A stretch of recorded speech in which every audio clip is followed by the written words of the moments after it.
اعوذ باللہ من الشیطان اللعین الرجیم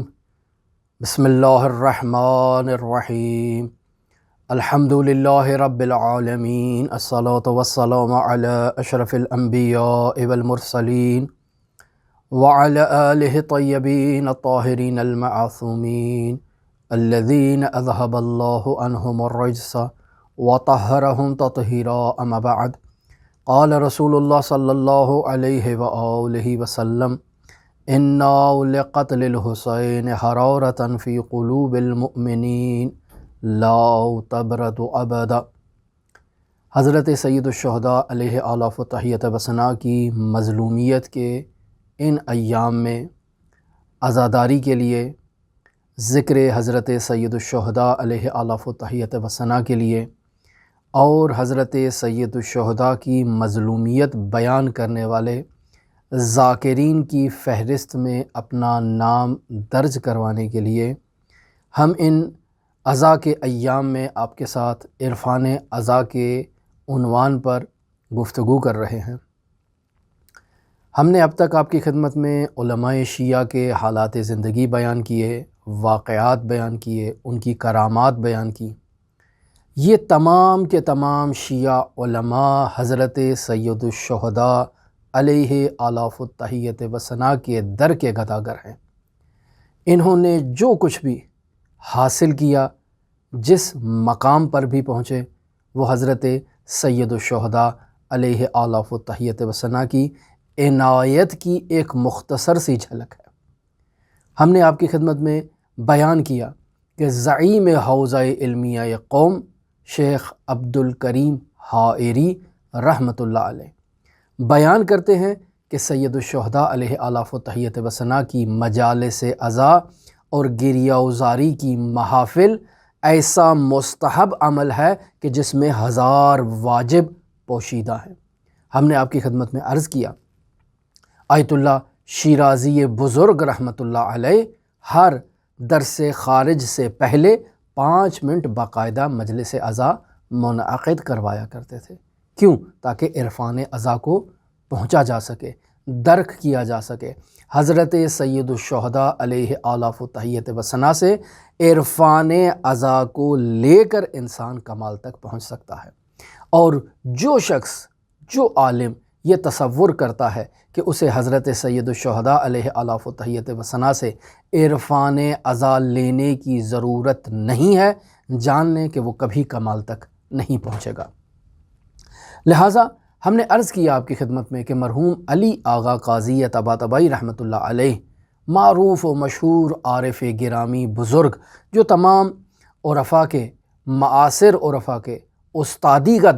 درجے پر فائز ہیں، وہ فرماتے ہیں کہ حضرت امام حسین علیہ آلاف و تحیۃ و ثنا کی عزاداری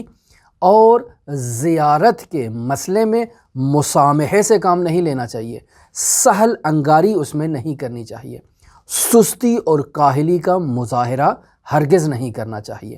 ہر ہفتے میں اپنے گھر میں مجلس عزا کو منعقد کرنا چاہیے، ولو 3 افراد ہی کیوں نہ ہوں جو آپ کی مجلس میں شریک ہو رہے ہیں۔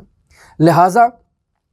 اگر کوئی شخص ہر ہفتے اپنے گھر میں مجلس عزا منعقد کرے گا تو علی قاضی طباطبائی رحمۃ اللہ علیہ فرماتے ہیں کہ یہ مجلس عزا اس کی مادی اور معنوی مشکلات کے برطرف ہونے کا اور ان مشکلات سے اس کی نجات کا باعث بنے گی۔ یہ ہے وہ عرفان عزا جو شیعہ علماء رحمۃ اللہ علیہ آپ کو بیان کرتے ہیں، اور اسی ذریعے سے اور اسی راستے سے حضرت سید الشہداء کے راستے سے انہوں نے خود مدارج عالیہ طے کیے ہیں اور کمالات حاصل کیے ہیں۔ لہٰذا مرحوم قاضی کہتے تھے کہ اگر آپ ہر ہفتے مجالس عزا منعقد نہیں کر سکتے، بہت ہی بڑی کوئی مشکل ہے، بہت ہی بڑا کوئی مانع ہے آپ کے لیے، تو آپ محرم الحرام کے 10 دنوں کو ہرگز فراموش نہ کریں اور ان میں سہل انگاری سے کام نہ لیں۔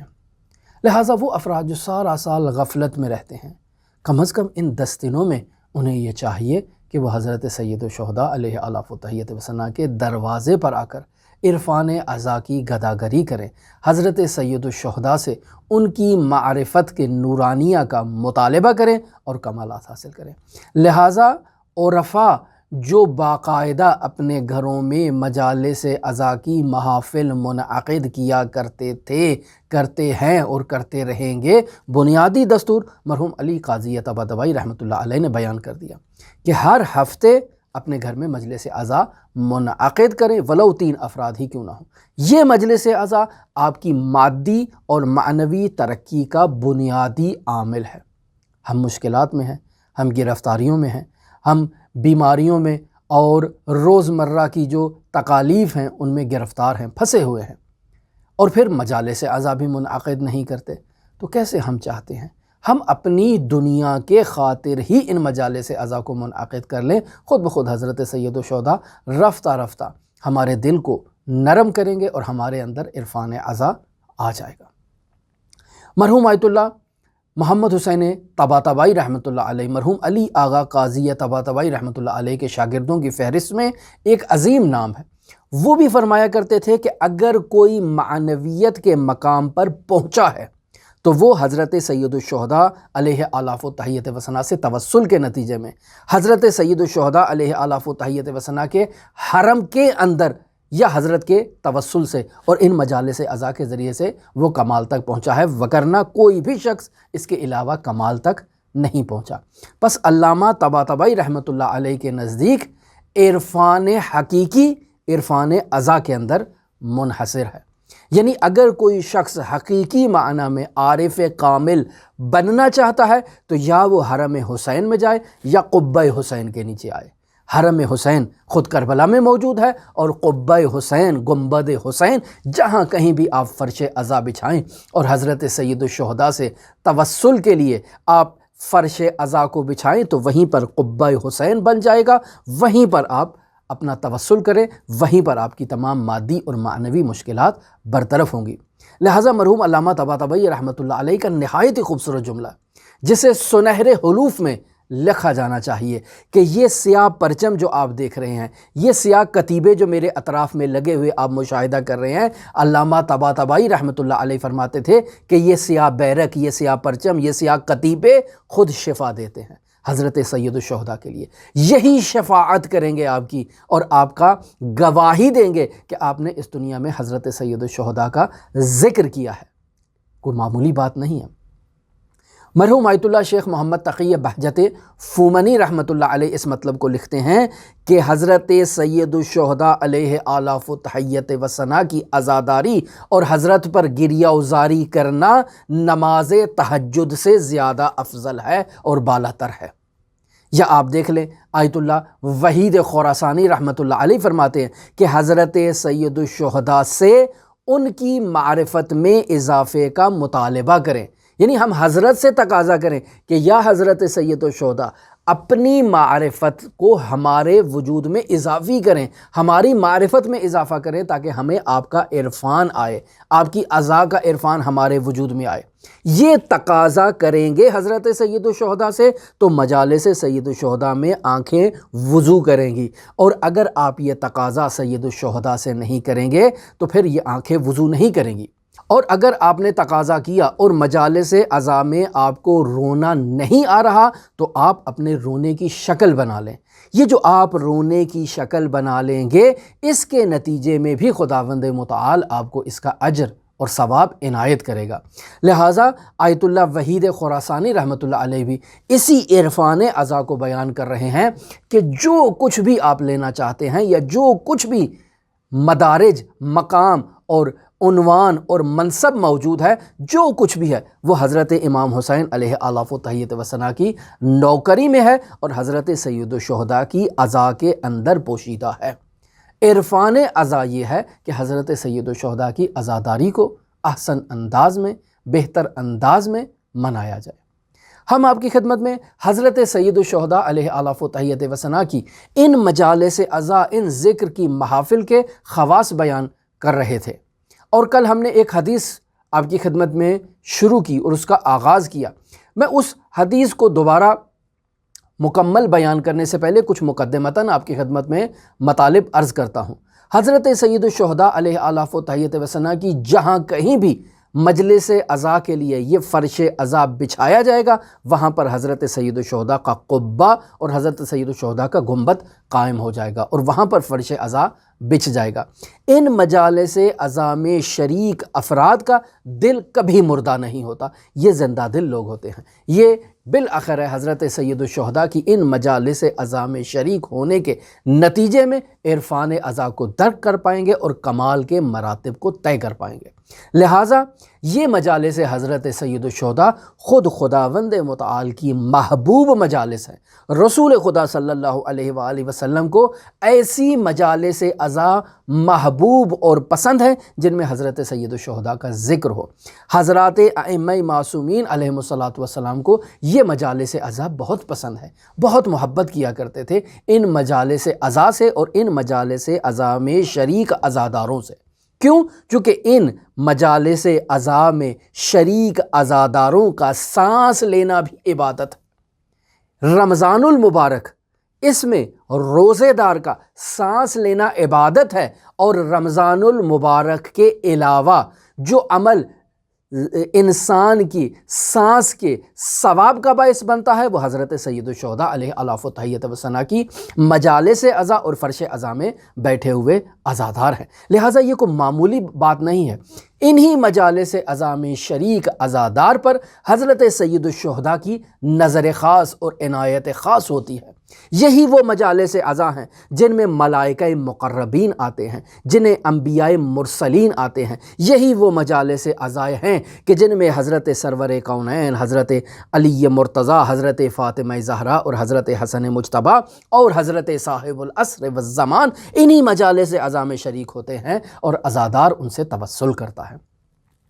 لہٰذا حضرت سید الشہداء علیہ الاف و تحیت و ثنا کی زیارت کی فضیلت کے باب میں اس مطلب کو واضح طور پر آپ مشاہدہ کر سکتے ہیں کہ حضرت امام حسین علیہ الصلاۃ والسلام کی زیارت کے متعلق بے شمار احادیث ہمارے منابع شیعہ میں موجود ہیں۔ حضرات ائمہ معصومین علیہ الصلاۃ والسلام سے نقل شدہ ان روایات میں خود حضرات ائمہ معصومین حضرت سید الشہداء کی زیارت کی ترغیب دلا رہے ہیں، شوق دلا رہے ہیں، چونکہ انہیں معلوم ہے کہ اگر کسی عزادار کو یہ عرفان عزا حاصل ہو جائے تو وہ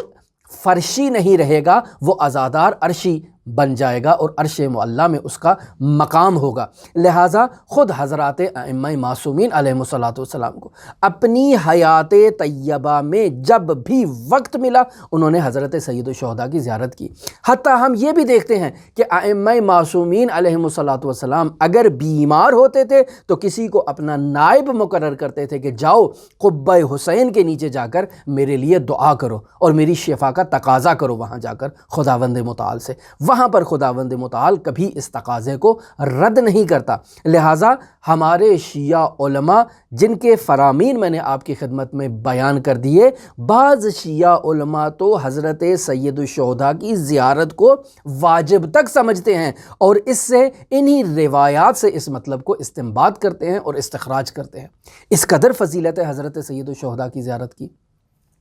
میں ایک مختصر سا جملہ ایک روایت کے ذیل سے آپ کی خدمت میں نقل کرتا ہوں کہ جس میں باقاعدہ ابن عباس سے یہ خطاب ہو رہا ہے۔ رسول خدا صلی اللہ علیہ وآلہ وسلم کا فرمان ذیشان ہے کہ فرما رہے ہیں یبن عباس، کیا ہے؟ من زارہ عارفاً بحق ہی، جو شخص حضرت سید الشہداء کی زیارت کرتا ہے اور ان کے حق کی معرفت بھی رکھتا ہے، کتب لہ ثواب الف حجۃ و الف عمرۃ، جو حضرت سید الشہداء کی معرفت رکھتے ہوئے ان کا عرفان عزا درک کرنے کے لیے ان کی زیارت کے لیے جاتا ہے، خداوند متعال اس کے لیے 1000 حج مقبولہ اور 1000 عمرہ مقبولہ کا ثواب اس کے نامہ اعمال میں درج فرما دیتا ہے۔ پھر فرما رہے ہیں الا، متوجہ ہو جاؤ، ومن زارہ، جو حضرت سید الشہداء کی جا کر زیارت کرے گا،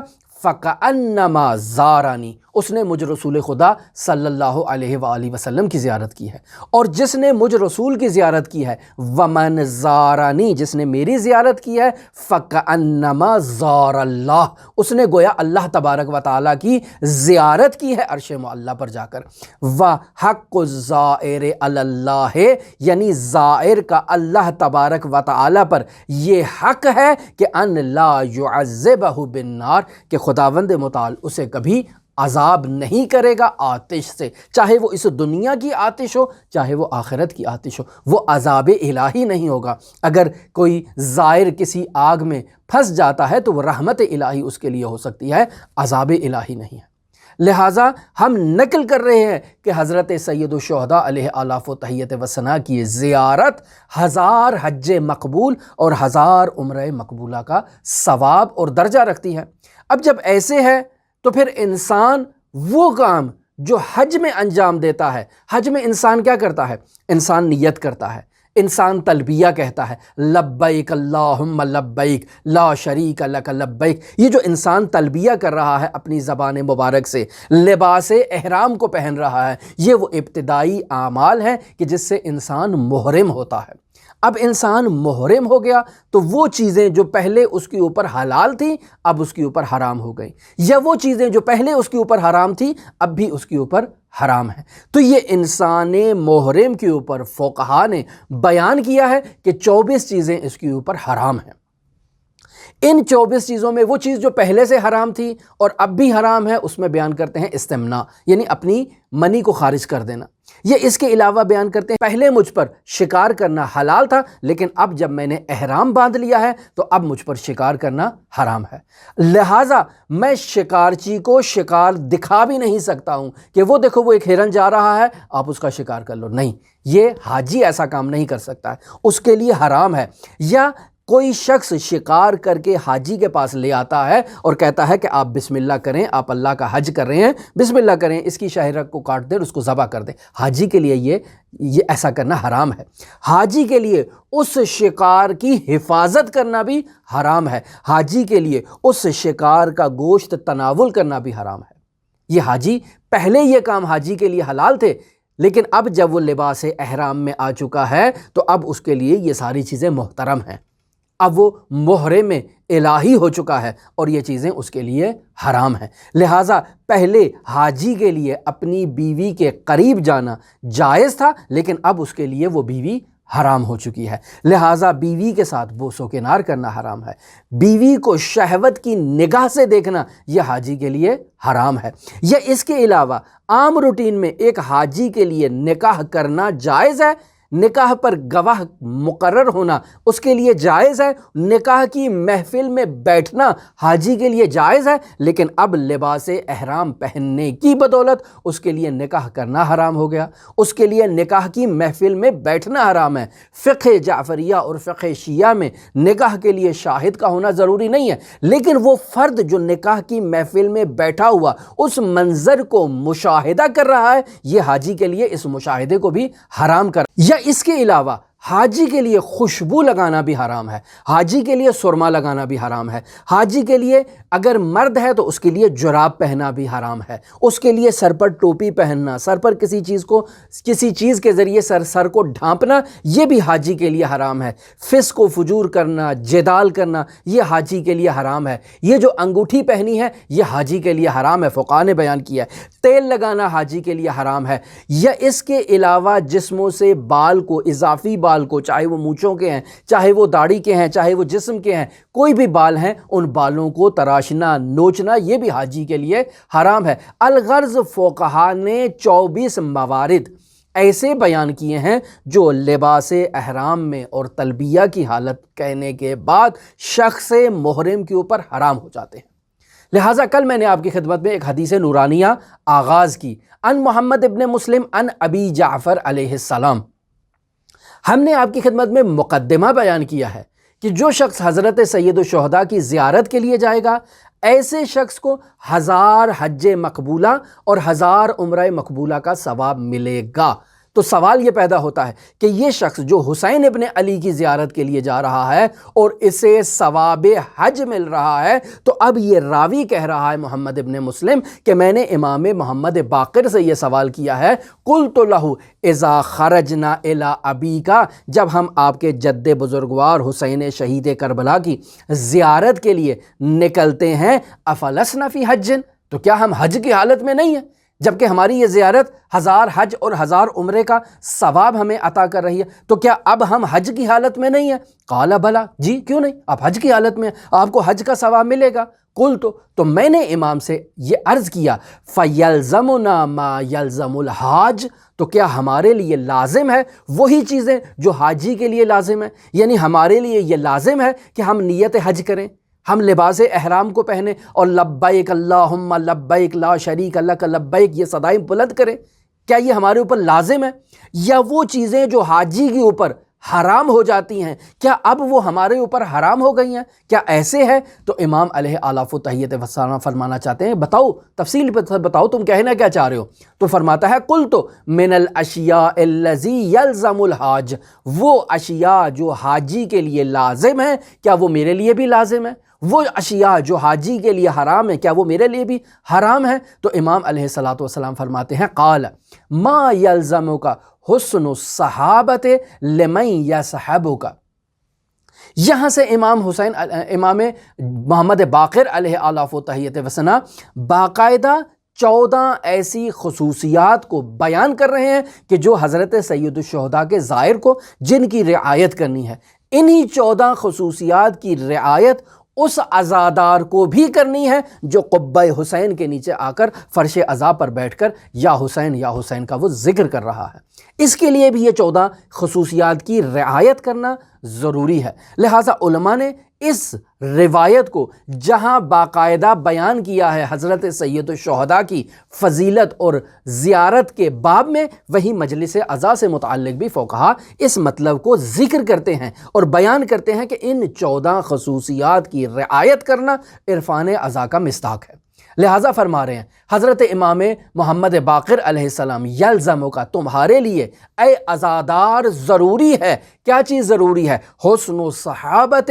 لمن یصحبو کا، وہ شخص جو تمہارے ساتھ اس مجلس عزا میں، اس سفر زیارت میں تمہارے ساتھ جا رہا ہے، تمہارے لیے ضروری ہے تم اس کے ساتھ خوش رفتاری کرو۔ یہ پہلا مورد۔ دوسرا مورد، یلزمو کا قلت الکلام الا بالخیر، آپ کے لیے ضروری ہے کہ اس مجلس عزا کے ایاب و ذہاب، آتے وقت جاتے وقت، اس تمام مدت میں قلت کلام کریں، بہت مختصر بات کریں، اور جو زبان سے کلمات آپ کے جاری ہوں وہ کلمات آپ کے خیر اور نیکی پر مشتمل ہونے چاہیے۔ پھر اس کے علاوہ امام علیہ الصلوۃ والسلام تیسرا مورد جو بیان کریں وہ یہ ہے، وَيَلْزَمُكَ کثرت ذکر اللہ،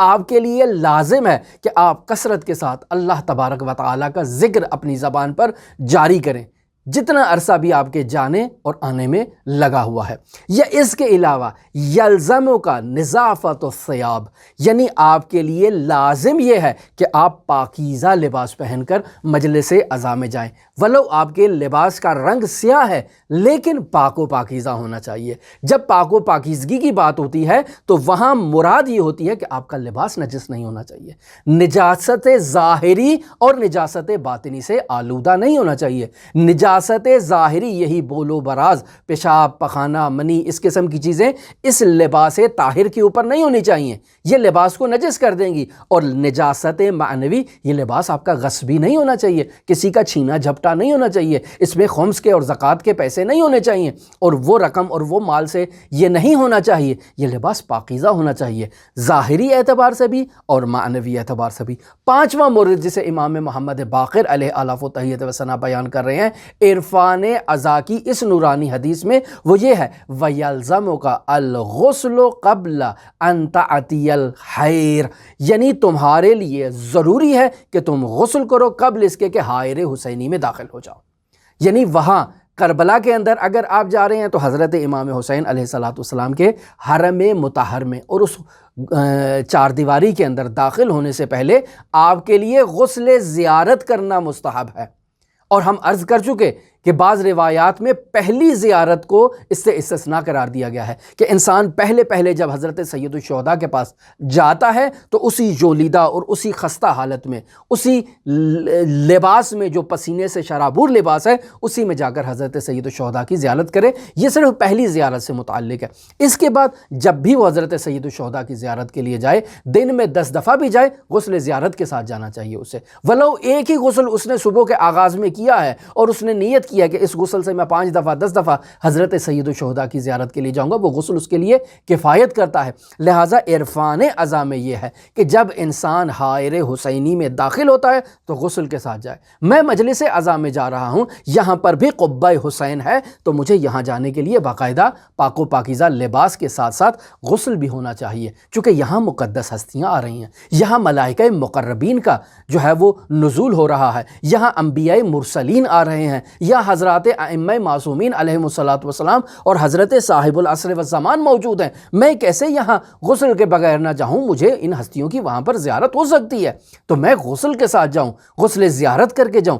کہ میں قبہ حسینی میں جا رہا ہوں۔ یا اس کے علاوہ حضرت امام محمد باقر چھٹا مورد بیان کر رہے ہیں، وَيَلْزَمُكَ الْخُشُوعُ، انسان متواضع ہو کر، خاشع ہو کر حضرت سید الشہداء کے اس قبے کے اندر داخل ہو۔ 7واں مورد وَكَثْرَةُ الصَّلَاةِ، یعنی ایسے شخص کو کہ جو حضرت سید الشہداء کی مجالس عزا میں شریک ہوتا ہے، ایسے شخص کے لیے یہ ضروری ہے کہ وہ کثرت سے نماز کی ادائیگی کیا کرے۔ وَالصَّلَاةُ عَلَى مُحَمَّدٍ وَآلِ مُحَمَّدٍ، اس کے لیے یہ ضروری ہے کہ وہ حضرت محمد مصطفیٰ صلی اللہ علیہ وآلہ وسلم اور ان کی آل پر باقاعدہ درود و سلام بھیجے، یعنی وہ جا رہا ہے تو اس کے ہاتھ میں تسبیح ہو، اللہم صلی علی محمد وآل محمد وعجل فرجہم کا ورد اپنی زبان پر وہ جاری کرے، اس مجلس عزا میں جاتے ہوئے اور اس مجلس عزا سے واپس آتے ہوئے۔ یہ ایک عزادار کے لیے ضروری ہے، یہ حائر حسینی میں داخل ہونے والے شخص کے لیے ضروری ہے، اور مجلس عزا جو جہاں قبہ حسین قائم ہوتا ہے، یہ بھی حائر حسینی کا مصداق ہے۔ یہاں جانے کے لیے بھی علماء بیان کرتے ہیں کہ ان آداب کی رعایت کرنا انسان عزادار کے لیے ضروری ہے۔ پس اب تک میں نے آپ کی خدمت میں 8 موارد کو بیان کر دیا۔ 9واں مورد حضرت امام محمد باقر علیہ السلام فرما رہے ہیں، وَيَلْزَمُكَ التَّوْقِيرُ لِأَخْذِ مَا لَيْسَ لَكَ، یعنی آپ کے لیے لازم ہے کہ جو مال آپ کا اپنا مال نہیں ہے، اس مال کو اخذ کرنے میں آپ جو ہے نا وہ رعایت کریں، اس مال کو محترم قرار دیں۔ لہٰذا دوسروں کے مال کو جو ہے وہ ہتھیا لینا، بلا اجازت ان میں تصرف کرنا، اس کو استعمال کرنا، یہ جائز نہیں ہے ایک عزادار کے لیے، چاہے وہ کربلا میں ہے، چاہے وہ حضرت حسین ابن علی کی مجلس میں ہے۔ کسی کی چپل بغیر اجازت کے پہن کے نہیں جائیں، کسی کی کوئی چیز وہاں پر اگر پڑی ہے تو بغیر اجازت کے عزادار کے لیے جائز نہیں ہے کہ وہ اس چیز کو اٹھا لے اور اس کو استعمال کرے اس شخص کی اجازت لیے بغیر۔ 10واں مورد جیسے حضرت امام محمد باقر علیہ آلاف و تحیت و ثنا بیان کر رہے ہیں، وہ مورد کیا ہے؟ وہ مورد یہ ہے، وَيَلْزَمُكَ أَن تَغُضَّ بَصَرَكَ، یعنی حضرت سید الشہداء کے حائر میں داخل ہونے والے ایک زائر اور حضرت سید الشہداء کی مجالس عزا میں داخل ہونے والے ایک عزادار کے لیے یہ ضروری اور لازم ہے کہ وہ اپنی آنکھوں کی حفاظت کرے۔ ان آنکھوں نے حضرت سید الشہداء کے عرفان عزا کو درک کرنے کے لیے وضوء عزا سے کام لینا ہے اور وضوء عزا کرنا ہے۔ لہٰذا ان آنکھوں کو نامحرموں سے بچانا، ان آنکھوں کو گندی فلموں سے، گندے ڈراموں سے، گندے پروگراموں سے بچانا اور آلودہ نہ ہونے دینا، یہ عرفان عزا ہے۔ اگر یہ آنکھ محفوظ ہے تو اس سے آنکھوں کا وضو ہوگا حضرت سید الشہداء کی مجلس عزا میں، اور اگر یہ آنکھ آلودہ ہے گناہ سے تو حضرت سید الشہداء کا عرفان درک نہیں کر پائے گی۔ لہٰذا وَيَلْزَمُكَ أَن تَغُضَّ بَصَرَكَ، لازم ہے تمہارے لیے کہ تم اپنی آنکھوں کو جھکا لو، اپنی آنکھوں کو بند کر لو جب گناہ کا مورد آئے، جب تمہارے سامنے کوئی نامحرم خاتون آ جائے، نامحرم کوئی ویڈیو یا کوئی پروگرام ایسا آ جائے۔ آج کل تو یہ موبائل ہیں اور اس میں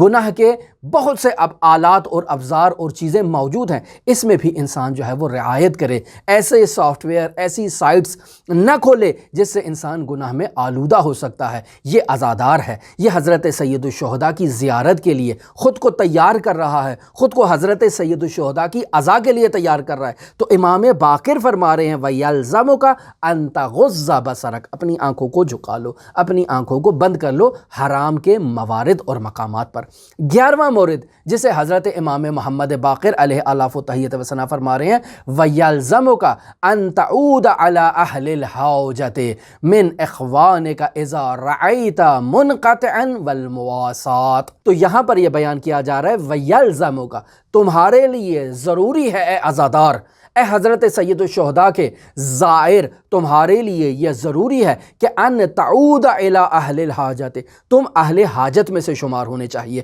من اخوان کا یعنی اپنے مومن بھائیوں کی حاجت روائی کرنے والے تمہیں ہونا چاہیے۔ اذا رأیت منقطعا، یعنی جب تمہارا مومن بھائی مفلس ہو چکا ہے، لوگوں سے قطع امید کر چکا ہے، تو تم عزادار حسین ابن علی ہو، تم حائر حسینی کی طرف قدم بڑھانے والے ہو، تم حضرت حسین ابن علی کی مجالس عزا جہاں قبہ حسین ابن علی قائم ہے، تم ان مجالس عزا میں جانے والے عزادار شخص ہو، تو تمہارے لیے یہ لازم اور ضروری ہے کہ تم اہل حاجت ہو، اپنے دوسرے مومن بھائی کا ہاتھ تھام لو اور اسے اعلیٰ مراتب پر لے جانے کے لیے اس کی مشکل کشائی کرو اور اس کی مشکلات کو برطرف کرو۔ اور 12واں مورد والمواسات، یعنی ویلزمک المواسات، ایک مومن بھائی کے لیے یہ ضروری ہے کہ وہ دوسرے مومن بھائی کی حاجت روائی کرے، اس کی مشکلات کو برطرف کرے۔ پھر اس کے علاوہ آخری مورد جسے حضرت امام محمد باقر علیہ آلاف و تحیت و ثنا بیان کر رہے ہیں وَيَلْزَمُكَ التَّقِيَّ الَّتِي قِوَامُ دِينِكَ بِهَا، یعنی اے عزادار، اے حضرت سید الشہداء کے زائر، آپ کے لیے ضروری ہے کہ آپ تقیہ اختیار کریں، آپ کے لیے ضروری ہے کہ آپ اپنے اعتقادات کو، وہ اعتقادات جو اعتقاد سر کہلاتے ہیں، انہیں اپنے دوسرے افراد کے سامنے فاش نہیں کریں۔ یہ آپ کے دین کا قوام جو ہے وہ اسی تقیہ کے اوپر ہے، التقیۃ دینی و دین آبائی۔ انسان کے لیے ضروری ہے کہ وہ اپنے ان معارف کو جو حضرات اہل بیت علیہم السلام سے اس عرفان عزا کو درک کرنے والے اس زائر اور اس عزادار پر القاء ہوئے ہیں، یہ اپنے ان عقائد کو اور ان نظریات کو دوسروں سے مخفی رکھے اور ان کا دوسروں کے سامنے اظہار نہ کرے۔ اور 14واں مورد والورع اما نہیت عنہ، اور 14واں مورد ویلزمک، یعنی ایک زائر کے لیے اور ایک عزادار کے لیے ضروری ہے کہ وہ ورع کا لحاظ رکھے اس چیز سے جس سے خدا نے اس کو منع کیا ہے۔ اور ہم عرض کر چکے پہلے آپ کی خدمت میں کہ ورع کا مقام تقوی کے مقام سے اوپر ہوتا ہے، لہٰذا وہ چیزیں کہ جو ایک زائر کے لیے اور ایک عزادار کے لیے جن کی رعایت کرنا لازم ہے، یہ اس کی رعایت کرتا ہے، اور جن سے اس کو اجتناب کرنا چاہیے اس سے یہ عزادار، یہ زائر اجتناب کرتا ہے اور خود کو محفوظ رکھتا ہے اور خود کی حفاظت کرتا ہے۔ اب یہ تمام مطالب 14 پوائنٹ حضرت امام محمد باقر علیہ السلام نے بیان کر دیے۔ اب فرماتے ہیں فَإِذَا فَعَلْتَ ذَلِكَ، اگر تم نے یہ تمام کام کر دیے، ثُمَّ حَجُّكَ وَعُمْرَتُكَ، تو اس کے بعد اب تمہارا حج اور تمہارا عمرہ، وَاسْتَوْجَبْتَ مِنَ الَّذِي طَلَبْتَ مَا عِنْدَهُ بِنَفَقَتِكَ وَاغْتِرَابِكَ عَنْ أَهْلِكَ وَرَغْبَتِكَ فِيمَا رَغِبْتَ أَنْ تنصرف بالمغفرت والرحمت والرضوان۔ امام محمد باقر علیہ السلام فرماتے ہیں کہ اے زائر، اے حاجی، جب آپ نے ان 14 موارد کی رعایت کی تو اب آپ کے لیے ضروری ہے کہ آپ کا حج اور آپ کا عمرہ، ان اخراجات، جو اخراجات آپ نے اپنی زوجہ پر کرنے ہیں، وہ اخراجات جو آپ نے اپنی بچوں کے اوپر کرنے ہیں، اور وہ جو خواہشات آپ کے وجود میں پائی جاتی ہیں، ان خواہشات پر آپ نے کنٹرول کرنا ہے اور ان پر آپ نے اپنا تصرف کرنا ہے۔ تو اس کے نتیجے میں یہ جو آپ نے اپنی خواہشات پر کنٹرول کیا، اپنے بیوی بچوں کے اخراجات پر کنٹرول کیا اور یہ فرش عزا کا قبہ بچھایا اور فرش عزا کو منعقد کیا ہے، ان تمام کے نتیجے میں نتیجہ کیا ہوگا؟ تم اس بات کے مستحق ہو جاؤ گے کہ اپنے اس سفر پہ جو جا رہے ہو اور اس سفر سے جب تم واپس آ رہے ہو، چاہے وہ حائر حسینی کربلا جانے کا سفر ہو، چاہے مجلس عزا میں جانے کا سفر ہو، یہ تمام سفر خداوند متعال کی رحمت، مغفرت، غفران اور رضوان میں یہ تمہارا تمام سفر ان چیزوں میں گزرے گا۔ اب تم خداوند متعال کے حقیقی عارف بن جاؤ گے۔ لہٰذا یہ وہ حدیث ہے جسے حضرت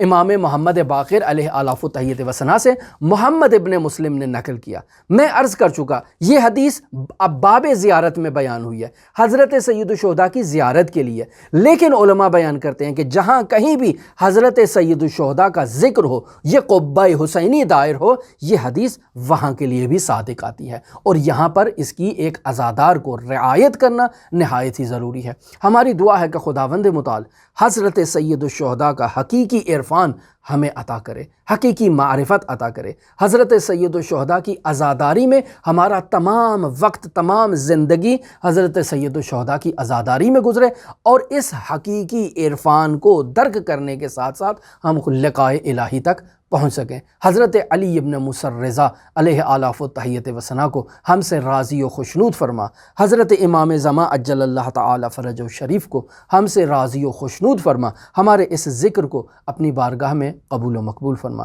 ہماری یہ گفتگو کا سلسلہ آپ کے ساتھ جاری ہے، اگر آپ دلچسپی رکھتے ہوں تو ہمارے ساتھ رہیے گا۔ اللہم صلی علی محمد و آل محمد وعجل فرج قائم آل محمد۔